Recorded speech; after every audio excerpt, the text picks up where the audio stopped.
y'all, what's up, it's your girl here, MJ's Nia. Welcome to the channel. So yes, I want to talk about Mr. Tenderism being fired, and he is now doing his own thing, and I'm very proud of him. And I'm very proud of the people, especially the black people online, that would not stop and stop. They would not stop, not give up until this man got away from the other guy and start doing his own thing. I'm so happy. I want to bring that out. There is some good news. You know, he is doing his own thing. And we're going to discuss him, Keith Lee, and Nick, and other black people who have created food, but they no longer or don't have any copyright or any trademark in their own food. We'll talk about that later on in the video. But I want you guys to understand that I have made a long video of how they started their company, how the Destination Smokehouse, or whatever it's called, Smokehouse Destination, I don't even know how that's spelled, how they started the whole company. You know, it's from this man right here, Walter Johnson. So please be sure to watch that video first before you watch this. I'll put a link in the description. It tells you the whole breakdown. Also, I have the Willie D live interview in there as well. You guys got to see that first to understand that part of the story first before you see this one. So this is part 2. So yes, we're gonna get into it. So North Carolina lawyer helps Tenderism Walter Johnson trademark Tenderism catchphrase after split with California restaurant Destination Smokehouse. So I'm going to play this video for you guys. Everybody been wanting to know is, are you still at Destination Smokehouse? No, I'm not. I'm not at Destination Smokehouse. I'm with Tendernism now. You know, I had to go on my own, you know, so that way I can do what I have to do. So I don't want nobody to be, it is what it is. You got to move on. When things happen, you don't get mad. Hey, you just take another step. Get glad. Praise the Lord, you're still living. But hey, I'm finna tenderize the world now. Hey, they should have never. But it is what it is, y'all. And hey, family out there, y'all keep supporting me. And I guarantee you, I ain't gonna do you wrong. Ooh, yeah. I'm very happy. Like I said, I'm so happy that he's on his own. He's doing his own thing. I'm very, very proud of him. Now, there was a GoFundMe that was for him after he got fired. I don't know why that's not showing here, but yeah, he was fired by Destination Smokehouse and is now attempting to start his own venture. Walter was ultimately fired from the restaurant he helped make famous, but Walter's story doesn't end there. He's launching his own food truck where he'll showcase his signature barbecue soul food creations, giving fans the authentic flavors and larger than life energy they fell in love with. He'll also travel city to city, reviewing small, locally owned barbecue and soul food restaurants, spotlighting hidden gems, driving foot traffic, and helping hardworking entrepreneurs grow their business. More than food, it's about community, culture, and ownership. You're going to hear about that later on. Walter isn't just tasting his ribs. He's building a platform that celebrities, small businesses, it turns viral moments into lasting impact. That's Tenderism is back, and this time it belongs to him. Very happy about this. Let me play this for you guys. I'm not at Destination Smokehouse. I'm with Tendernism now. Here I am today. Attorney Harris reached out, talked to me. We have a meeting. He's the original owner of Tendernism under the Trademark. And today, he said, well, I'm gonna get the trademark to you. And here he is. Boy, look, Attorney Harris. Yes, sir. Man, you don't know the appreciation. Things have been happening. God is good. God is good. God is good. It wouldn't have happened. Yes, sir. If it wasn't for him. And now look at it. Hey, family, see how we reach out and touch? Long time coming, but the time is here. Well, I just want to thank you all for all that you've done for the community. You are a magnificent inspiration to us. And it is time for our community to work together to do big things economically.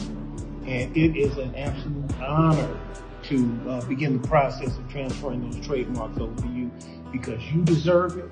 You created it. and you've created something very, very special for our community. So, hey, look, we ready to roll. Let's go, man. Hey, man, look at here. This Tendernism, boy. I'm finna really, y'all. We finna have some fun. I'm finna tenderize the United States. And I say one thing to that. Booyah! My man. Amen. Right. I'm so happy he got the trademark. Y'all don't know how happy I am about this. I was worried about this because in the other video, you know, Mr. Tenderism himself, Walter, he was saying that, oh, me and Nick, we're friends. There's nothing wrong. We're like family over here. But I knew something was up with it, but I couldn't really say anything because Walt was over there. You know, I mean, I said some things, dropped some hints and let people give their, you know, their viewpoint on it. But I wanted to wait and see. You know, if he was going to get the rights to this place, and he did. He got, I mean, to the Tendernism, and I'm so happy he's taking his recipe somewhere else, because most Black people over the centuries, we're going to talk about it, was not so lucky to get this. So I'm so happy that the community got together and they were able to help this man out. I'm so happy about this. Also, I want to play something for you guys. So if you guys did not know, Mr. Tenderism, he made his big debut, his own business, you know, cooking for Ron Isley and his wife. I want to play you this video. I'm not going to play the audio, but I want you guys to see it for yourself. So it said, now he's at Ron Isley house cooking and serving while listening to Michael Jackson. Love this for him. So this is from Twitter and it's reposted on Instagram. And the person who posted it was from Twitter. It says, my name is my name. That he's from Twitter. It says, take it off just like he would. Like I said, this is post on Instagram by Rap Marathon. Shout out to all these people. I'm so happy. Like, y'all don't even, girl, I'm just gonna get a heart. I'm so happy to see this. Y'all don't even know how tickled I am right about this. The words cannot even express how I feel for this man. I'm so happy that he was able to come to his senses to see that he was being used. Happy. Now he can go on. The legacy stays with the Blacks, with his Black family. I'm happy. Now, going back over here to Destination Smokehouse, I noticed that they still have Walter here review. They still have his face over here. I'm not quite sure why. They still, look at this. They still have his face here, which is very odd. You need to delete that because you know he's not over here. Like what? Anyway, y'all, look at here. I just want to give you a little bit of insight on how me and Nick got together. Boy, look at here. It's been some years ago about now. My name is Nick Yepremian. I'm the pit master and owner. I was born and raised in New York City, and around 2019, I took over a coffee shop that my family was running in Hemet, California. Around 2020, when the pandemic hit, we closed down for 2 months, and my partner in crime, you'll meet him in a second, Walter Johnson, he talked to me about doing barbecue. And I thought he was crazy. I'm like, we're a coffee shop. How are you gonna do barbecue? After about 4 phone calls, he finally convinced me. We started doing ribs and chicken, and we had really good success with it. Walter was the main cook. Walter had some things he had to deal with, personal life stuff, so he had to take some time away. I was going down a YouTube rabbit hole, watching brisket cooks, and I took a liking to Aaron Franklin, and I saw the line his restaurant had, and I heard 100 briskets a day. Started watching his PBS videos, learned a lot from that. Found about 3 or 4 other guys. Between watching all those guys, things started to line up, and I started cooking brisket. First brisket I ever cooked was on August 4th, 2020. August 5th was the first day I sliced into my first brisket, and when the results were as good as they were, I couldn't take it as real. People were trying it and said it was really good, and from all 4 or 5 of these guys I watched on YouTube, they told me there's no way my first brisket was going to be good. So a little bit of imposter syndrome for a while, and then when we started getting the feedback, just started expanding it. Walter came back, we started going a little bit further with it. We met a guy, Bobby Titus, with Titus Smokers. He built us our first commercial smoker. After that, he built us a total of 3 within about 4 months. He built us a 1,000 gallon. Everybody started calling it Big Red, so that's what we call it now. And from there, the sky was the limit. Anyway, y'all, look at here. I just want to give you a little bit of insight on how me and Nick got together. Boy, look at here. It's been some years ago about now. My name is Nick Yepremian. I'm the pit master and owner. I want you guys to see that because this was posted 2 weeks ago, and you can see it right here. This person here says, posted him after firing and then cutting his part short. Yeah, that karma finna be crazy. Y'all done y'all done. For we only pull up for OG. I just unfollow this page. Who's coming with me? Wait, so doesn't this mean it's his ideal? You thought a coffee shop would be better than barbecue? He had to convince you to create this. They fired him after he made them successful. He made y'all. They use him and continue to use him. Yeah, they still was able to get a restaurant out of him, but they didn't get the trademark, which I'm happy about that, of Tendernism. You know, it's kind of funny how he still is using Walter's face, right? He's still using Walter's face in this clip, but in this clip that he posted on Instagram. And I'm gonna repeat this sentence again. I know I already read it to you, but I just can't understand. He's still trying to use this man's image to still boost up his channel on Instagram. Like this person that said, posted him after firing and then cutting his part short. Yeah, that karma finna be crazy. Yeah, he cut him real short here, and this is from 2023. Now let me show you something from 10 months ago. Now, if you go type in how this smokehouse destination started, there is a video right here from 10 months ago. And it tells you the origin story of Destination Smokehouse with Walter Johnson. Yet again, he starts off with Walter Johnson. This is where, when they were to working together, the video was actually longer. I'm going to play this video for you guys. It's just so odd how the way Nick is doing this. Very funny. It's just very odd. Jump off from what we started at in Marietta, hell to the no. But it did. All of a sudden, we went viral. Look, Nick, he put some work in. See, this is the thing people don't understand. When you are out here doing this smoking stuff, he got perfection in the smoking. I said he got perfection. I put my dollar against anybody's dollar out here. He throw out like a fat rat in the cheese factory. He know what he doing, how to do it, and the recipes, Nick's. Dig what I'm saying? My job here, I just support him because he's my partner, and we get out like a fat rat. But when people come in here, they think it's like, oh, Walter is no, Nick. Nick is the one who produced all the food here at Destination. And that's what we do right here at Destination. Did I think it was gonna go viral? Is he getting down right now? I think he's doing a goddamn magnificent job, excuse my French, but I think he's getting down like a fat rat in the cheese factory. Only thing you got to do is come here. You'll find out the food is tremendous. The food is excellent. But the whole thing I'm getting at is this here. Black, white, that ain't got nothing to do with this here.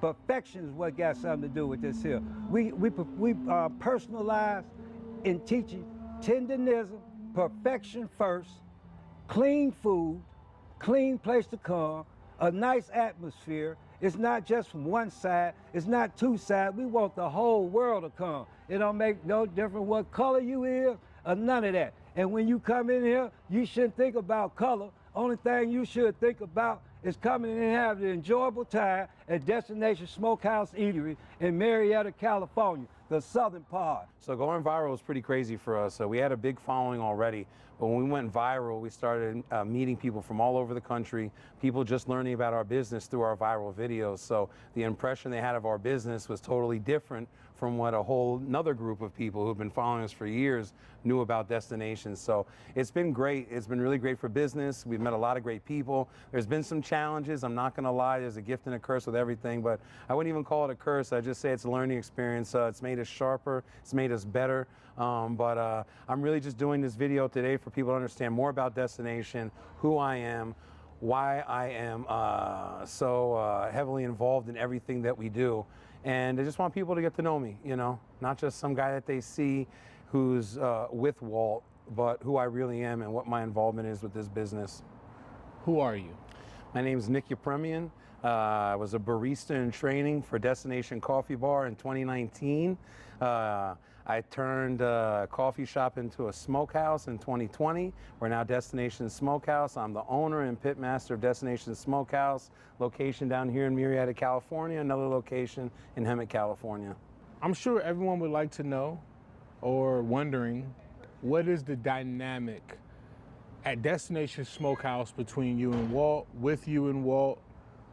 How does that All right, so coexist? Walt and I met when we were Destination Coffee Bar, and he came in as someone who was retired, who wanted to help us turn the place into more of a restaurant, I guess you could call it. We didn't have a kitchen in there, we still don't, but he was just showing us ways we could be creative. So started off with him making gumbo, and then we started adding other little small things, you know, but nothing really too heavy. It was just like a relationship that was building. During COVID, we decided to do a barbecue event that was all Walt's idea and ended up being successful. And from that, I wanted to add ribs and chicken to our menu, you know, because like, again, we're trying to turn this into more of a well-rounded restaurant. So we did that and it became really successful. But the whole thing of it is in the dynamic that Walter and I have. Walter never expected for it to be like this. He just was looking for something fun to do on the side. If it became successful, great, but he was never prepared to cook the type of food that we were starting to need to cook. I had to learn how to cook on my own for a restaurant while we had barbecue on the menu. And there was a lot of pressure to do that, but I found something that I was really good at and just started expanding the menu. But Walter is a huge part of my confidence to continue in the restaurant business. He is a huge part of learning how to be a better man than anything, you know. I credit him with a lot of things, but he's taught me more about life and being a... This is on the Destination Smokehouse. I just want y'all to see how many times they had him in here. You know, they had somebody else here at the end, but look how long of a video here is. You don't think that video from 2023 was long? I mean, clearly, it seems like to me Nick is jealous of Walter, and he's upset that all the attention's on Walter, and he has to keep using Walter. Just want to bring that out. I don't usually tell people about this. These are off the M&M 2000. You're talking about this. Somebody said F this business. F this business button. Give you a heart for that. Unfollowism. This is no longer Tendernism, but colonism. All of a sudden, he wants to show his face because the black man was getting too much attention. Black Diamonds is Walt's name for the oxtails, too. What's original here? White peopleism. We'll talk about that after the fact, after Keith Lee. After I show Keith Lee post where he talks about, you know, on the I think the Jasmine Band. I'm gonna play that clip for you right now. Right after we got done eating, I attempted to go in and have a conversation with Unc. Again, we don't call beforehand. We don't set up meetings. We don't set up no times because the same experience that everybody else gets, I want the same experience. So when we went in, I just want to have a conversation. Right after we got done eating, I attempted to have a conversation with him, which I understand everybody gets busy. Schedules are different, right? So we went in. His security said he is in a podcast and he is not available. So I said, okay, is there a way that we could just leave him a tip? The plan was to leave him $4,000. And it wasn't from a place to have a conversation with him, which I understand everybody gets busy. Schedules are different, right? So we went in. His security said he is in a podcast and he is not available. So I said, okay, is there a way that we could just leave him a tip? The plan was to leave him $4,000. And it wasn't from a place to have a conversation with him, which I understand everybody gets busy. Schedules was a way to say thank you for what you do for our community. Right. So we end up leaving. We end up passing that entire $4,000 out to the community. We met a lady who was driving. She was riding a bike and she had a stroller attached to her bike. And she said that she was taking her niece to school back and forth. It was a way to say thank you for what you do for our community. Right.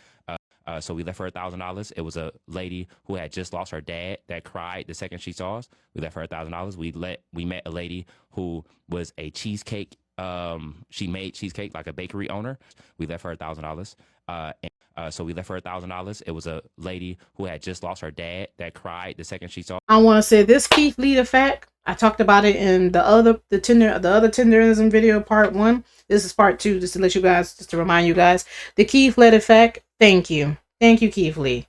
Because of you going there and really telling us about the meat and everything else, because there was also mention about the meat. The meat was not being falling off the bone; it was being cut. So that was all of that came out in part 1. Thank you, Keith Lee. I'm happy you two as well is a part of the community. I'm happy that you have an honest opinion as a food critic. Thank you so much. Now, if you want to see the full video, it's with Big Boy TV and Big Boy TV Plus.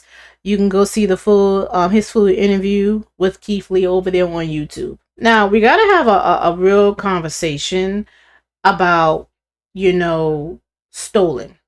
It's a very complex word, as AI brought out. But there has been a lot of stolen food from the Black Americans. Um, you can't really say it's stolen because, certain names, but we are going to get into brand names later on. Some of the things are like macaroni and cheese, potato chips, barbecue, fried chicken, gumbo, jambalaya, collard greens, Hoppin' John, watermelon okra, and black eyed peas, koala nut, ice cream making techniques. So I want to bring this out that there is a list of things, that the list of food that has been stolen from Black people, but they can't really get any ownership over these particular things because they're just regular names of food. But I just want you guys know we did created a lot of this food. A lot of food ideals came from our African ancestors. So and it literally says this up here. These dishes were created using ingredients techniques from West Africa combined with what was available in American South. I just want to bring that out. Now, this YouTuber here is called Generation Boom and Vile to Viral. I'm going to put a link to this. I want to play some of this video for you guys. It goes deeper into the history of how food and certain food, very expensive food brands, were how they took ideals and took, or stolen ingredients from Black people. So let me play this video for you guys. The heat steady, and when to swab the meat so the smoke itself carried the flavor. Barbecue was more than a meal, it was a public event, a rare moment for Black families to gather, celebrate, and claim space. But as barbecue festivals grew and the food became a symbol of Southern identity, credit shifted. Today, most barbecue competitions and television shows feature white pit masters, while the Black hands that built the tradition are rarely named. The original pit barbecue, whole hog, overnight, and communal, remains a testament to Black ingenuity, even as its history is too often left off the menu. Fried chicken in the American South was never just a dish. It was a craft shaped by the hands and palates of Black cooks long before it became a global commodity. While Scottish immigrants brought the basic method of frying chicken in fat, Black cooks, many of them enslaved women, transformed the technique. They seasoned the meat, battered it, and fried it crisp, turning simple birds into something worth saving for Sunday or special occasions. In kitchens across the South, recipes were passed down by memory, not written in books, and the best cooks guarded their secrets as closely as any trade. By the 1930s, a white gas station owner in Corbin, Kentucky, saw an opportunity. Harlan Sanders, later known as Colonel Sanders, began selling fried chicken to travelers, claiming a secret recipe of 11 herbs and spices. The story of KFC's rise is a story of branding, a white face in a white suit promising Southern authenticity.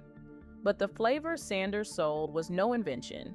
It was built on a tradition Black cooks had refined for generations, often while working in kitchens where their names were never listed on the menu. As KFC grew from a roadside cafe to a franchise empire, the profits soared. Today, KFC and other fried chicken chains bring in billions each year, trading on the taste that Black communities perfected. Yet, the faces in the ads and the stories told in company histories rarely mention the cooks who made the dish famous. The myth of the secret recipe is powerful, but the real secret is who gets credit and who gets paid. The pattern is clear. Black culinary skill created the flavor, but the profits and the story went elsewhere. The stereotype of fried chicken as soul food became a punchline, even as the chains built fortunes selling it to the world. A jar of pepper vinegar sat on nearly every table in Black Southern homes long before hot sauce became a supermarket staple. Enslaved women, faced with short seasons and unreliable rations, preserved everything they could, including okra, cucumbers, and peppers, using salt, vinegar, and thyme. The simplest recipe called for red peppers dropped into a bottle of vinegar, left to steep until the liquid stung the tongue and brightened any meal. This was more than a condiment. It was a way to stretch flavor and nutrition when choices were few.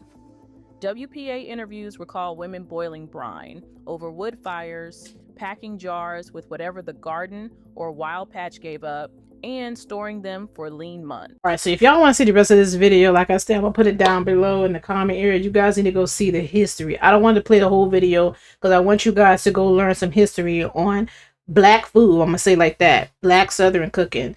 You know how that, you know, Africans. You know, I want y'all to learn some history on this side. So go watch the video, the whole video for yourself. It's not even that long. It's only 18 minutes long. 18 minutes and change. Okay, so let's go further. So there's a lot of brands out here. You know, the trademark does not belong to black people anymore. Aunt Jemima is one of them, and also because in 2020 it was a lot of the articles that came out in 2020. That's why I went back. They took a lot of these black people faces off of it because of this reason, not because they were people were saying it was white liberals. No, it's because they were getting called out. Aunt Jemima is one of them. Yep, Aunt Jemima, Cream of Wheat, Mrs. Butterworth, Ben's Originals. There's a whole bunch of them. Also, I mean, there's a lot of them. I was told there's more. There's a whole lot of name brand food that people buy every single day, and they don't understand. A lot of this food came from black people. They were the creators of it, but there's no ownership over it. So I'm pretty sure there was black people that created Cream of Wheat and Aunt Jemima. Now, when you go look up was Aunt Jemima recipes, you know, and I just did that, right? And it says Aunt Jemima recipes were not created by Nancy Green. That's the black woman that's on the product, but well, not anymore. They took her off because people were questioning them up in 2020, so they took them off after 2020. And it says, if you look it up, it says, but developed by Pearl Milling Company in 1888, 1889. It goes in here talk about how it's created by two other people, but it says Nancy Green hired in 1893 as a spokesperson. Green was a storyteller and cook who promoted the brand but did not create the product. It was very weird too because I looked up several articles trying to find if Frank L. White, because he was a chef as well for the Cream of Wheat, his face as well was used, and they used both these black people for their likeness. And I was trying to find if they created these recipes. I know they did. I know. Let me know if y'all find it because I was looking for it. It's like they're wiping this clean because I know they were the creators, and this was an argument back in 2020. I'm gonna play two videos for you guys. One is gonna be about Aunt Jemima, and the other one's gonna be about the Cream of Wheat, where people were talking about it, and people are still talking about it to this day. I'm gonna play both of these videos for you guys, and we're gonna go back to the original video. This is crazy. So-called racial reckoning. Untold stories are coming to light, and tonight, a look at a woman born into slavery who would go on to create a delicious recipe many Americans have likely enjoyed. Her descendants hope in our country's push to right past wrongs that there's not an overcorrection, and that her legacy can live on. Our Deborah Roberts reports. Under the grass, it's barely noticeable, an unmarked grave covering what for nearly a century was an untold story of one of America's hidden figures. I mean, who else has experienced slavery and then walked through all of the experiences of America? I mean, Jim Crow, segregation, lynchings. You've probably never heard her name, but Nancy Green has likely been in your kitchen. When my mom would prepare pancakes, that was just part of the whole experience of being in the household, is that you sat there and waited for the pancakes to be prepared so that you could get them, you know, hot off the griddle. Right there on your pancake box. As a kid, my mother always made those. Everybody ate those pancakes. And Jemima pancakes without her face on the box was probably the one way that households were integrated. Add some butter and syrup. You'll like 'em. Aunt Jemima. Perfect pancakes in 10 shakes. The Aunt Jemima recipe, created by Nancy Green, and with it, the birth of the American pancake. Long before she pioneered that famous mix, Nancy Green was born into slavery in Montgomery County, Kentucky. She was taken away from, she's not with her family, but she is learning to survive and use her God-given talent to still push forward and move forward, which is the story of most African-American people in the United States, that they used what they had to become what they were.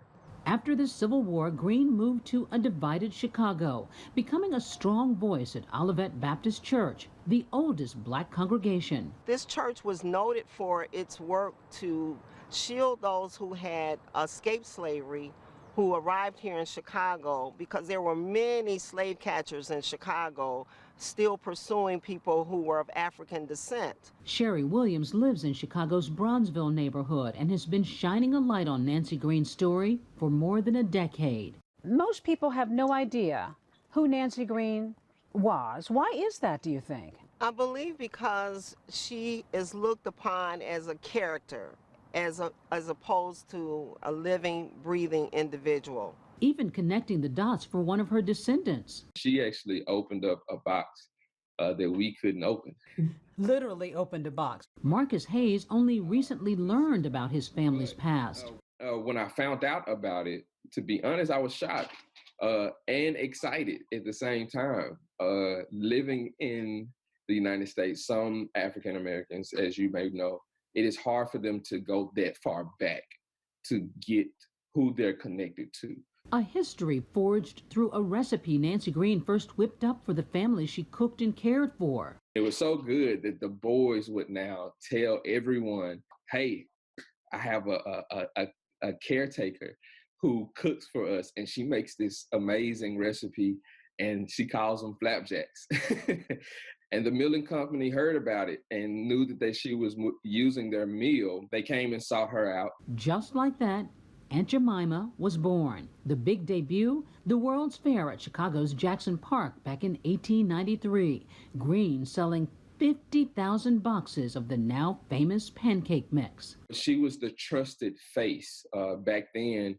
You know, anybody who would look at an African-American woman cooking, they knew that they can trust her cooking. And over all those years, ads for Aunt Jemima never mentioning Nancy Green. She was a businesswoman. She created her own agency through what she did well as a storyteller, as a cook, as a nurse. After Green died in 1923, other women became the living Aunt Jemima symbols, ambassadors hired by Quaker Oats to continue the legacy. My great aunt, Lillian, she went to Dallas, Texas. She was discovered by Quaker Oats to be their spokesperson. Vera Harris always heard the stories about Aunt Lillian and how she helped portray Aunt Jemima for decades. When Quaker Oats would bring her back to Hawkins, Texas, that everybody would be real excited. Aunt Lillian putting her small Texas community on the map.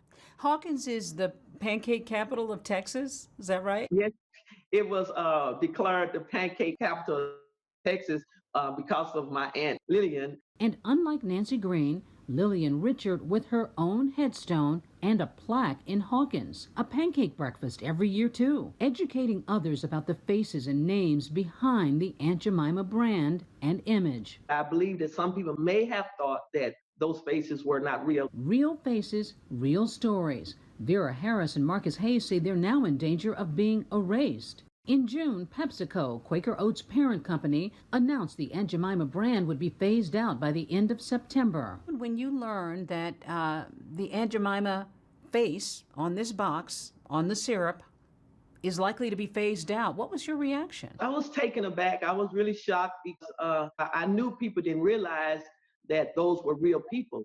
And, you know, to phase them out would kind of erase their history. She's just not a character. That I really want her legacy to be told, that this is a real person and this is her recipe. And she fed the world from her flapjacks. There are people who are concerned right now about images, antiquated images, these minstrel images, which is why PepsiCo is thinking maybe it's time for that image to go. What's your feeling about that? In no time ever have I heard anyone in my community say that this image was one that was derogatory. So I don't know where that sentiment is coming from. In a statement to ABC News, Pepsi saying, "This is a sensitive matter that must be handled thoughtfully and with care. We respect the women who have contributed to our brand story and will approach our rebranding with their heritage in mind." The company committing $400 million to various causes to help with diversity, but so far, no direct contact with these two families. Does PepsiCo owe anything to the descendants of these women? I really think they do. Pepsi not yet announcing the future of the longtime brand. For so long, it was called Aunt Jemima pancakes. What should it be called then? Aunt Green's pancakes?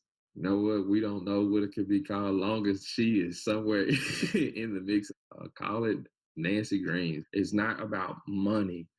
This is about the truth. A truth and a story now being told no matter what happens with the brand. Nancy, you're a storyteller, and now your story is being told again. After a decade-long push, just this month, Sherry finally raised the money to give this trailblazer a proper headstone and marker she's long deserved. Headstone artist Mark Hunt not even aware of Nancy Green's past. It's been an inspiration to me, and it's been an eye-opener for me. Yeah. Because a lot of people like myself didn't know what she did. Carefully etching a face that will now be preserved for generations. Oh my goodness.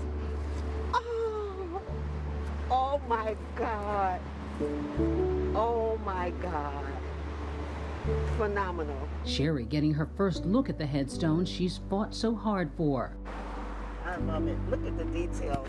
After lying beneath this grass in anonymity for nearly a century, a moment of hope in the middle of America's racial reckoning. I'm pretty sure she's smiling down because it's so many people like my Aunt Lillian and others that contributed in to make this country great, and people just didn't know. But if you get that story out, it will encourage other young women, black and white, to go out and do some great things. And a recognition of the difficult work that lies ahead. Let's fight for what we know to be right. Let's fight for a change. It is motivation to keep pushing. Although we may not be facing the things that she faced, we still have our own oppressions, if you will, our own challenges.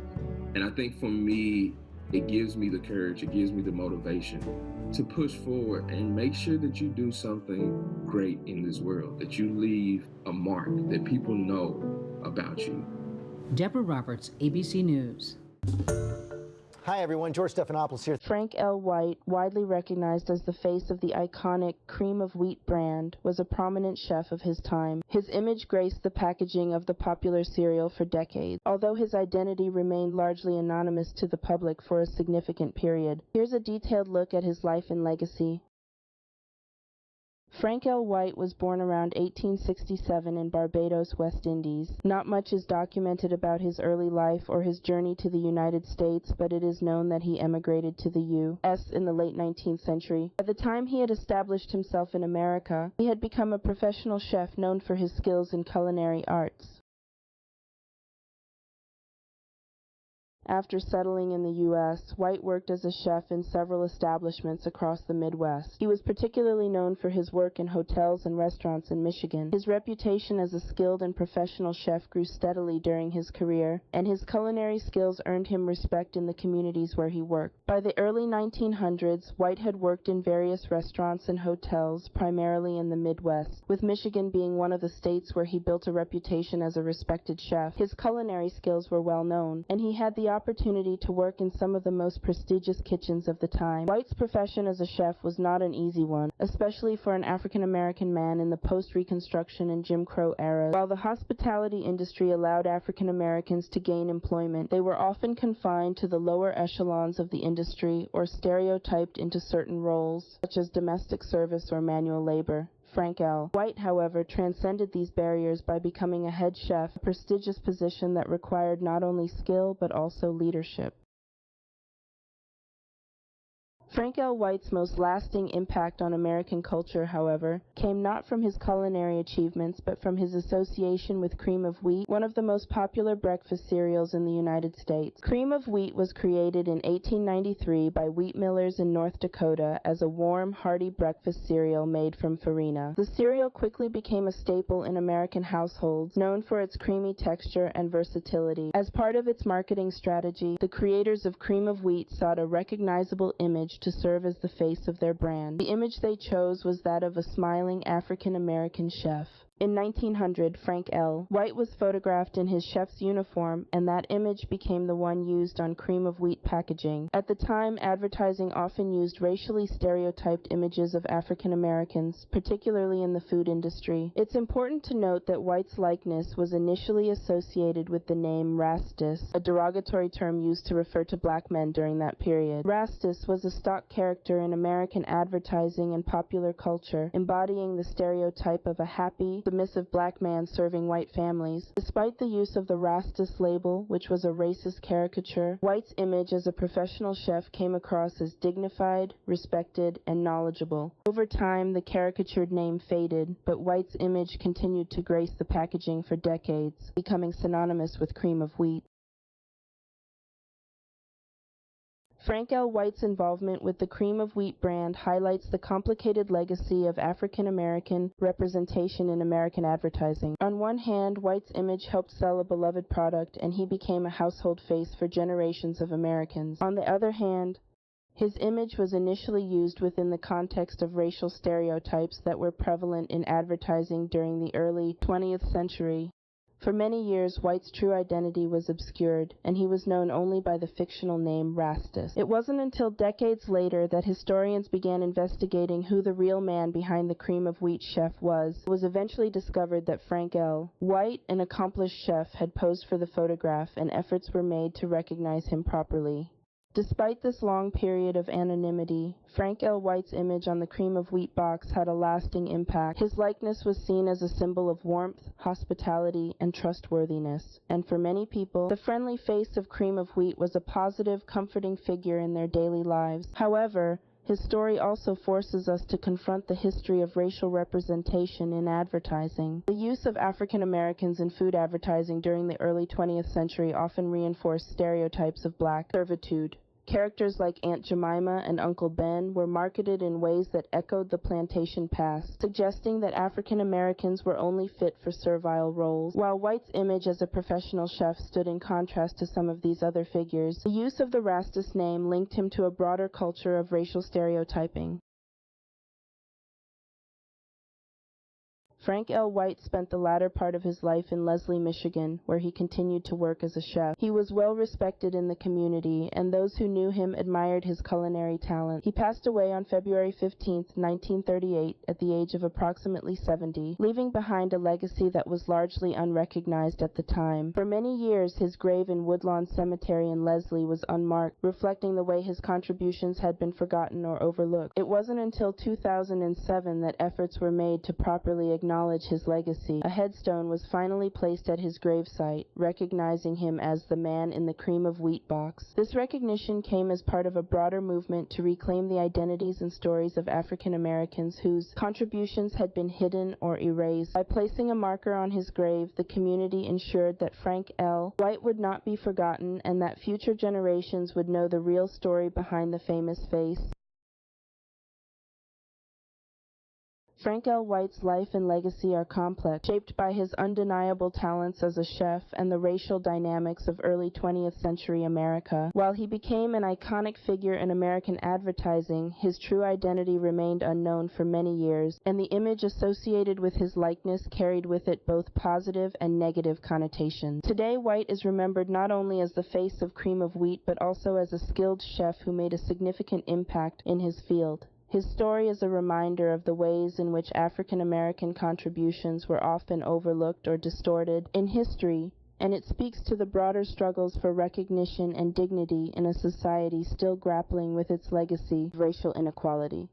Frank L. White's image will remain part of the cultural landscape, but it is important to remember the man behind the smile, a talented, hard-working chef who deserves to be recognized for his real-life contributions as well as his role in shaping American popular. Here's another one, Jack Daniel. How an enslaved man helped Jack Daniel develop his famous whiskey. I mean, there's a whole lot of them. You be surprised. Your favorite food that you eat and your favorite drink that you drink possibly could have been created by black people, and now white owners have taken it from them. So I'm very happy that Mr. Tenderism, I know he doesn't have the restaurant. I'm happy he doesn't have the restaurant, but I'm happy that he got the trademark for Tenderism. His recipe is stolen kind of still, but hopefully, this word gets out and people probably will stop going there, which I seriously doubt, to Destination Smokehouse. But I am happy that he got his Tendernism trademark, and I'm happy that he left them and he's able to go on. And I'm happy that we are able to see this on social media. Everybody's able to see this, because I did made a part one of this video, and a lot of people were was not happy about this, and they were all talking about it on social media. So I'm very happy that he got the catchphrase. I'm upset about the recipe, but I'm happy that he can go on. He's sharing this. He's gonna, get his own business out there, and he's gonna be sharing it with his family. So I'm happy, with this part. There is somewhat of a good ending. At least they weren't able to take, because I really was scared about the Tenderism, because he already took the recipe. I was like, dang, he already took the recipe. But I'm happy that that's the way everybody's calling him, Uncle Walter Johnson, got the trademark. So I'm happy about that, and I'm happy for him. And I want this to be a lesson for anybody out here, not just black, but anybody. When you come out with something, don't be so quick to go run to another race or another person with it. Try to keep it in your community first. Keep it in your community, because other people are going to take your food ideals and take it, especially with food and drinks, take it and run with it and go make a killing off of it. So I just want to bring those out to you guys. But yeah, let me know what you think down below in the comment area. But as for now, see y'all later. Peace.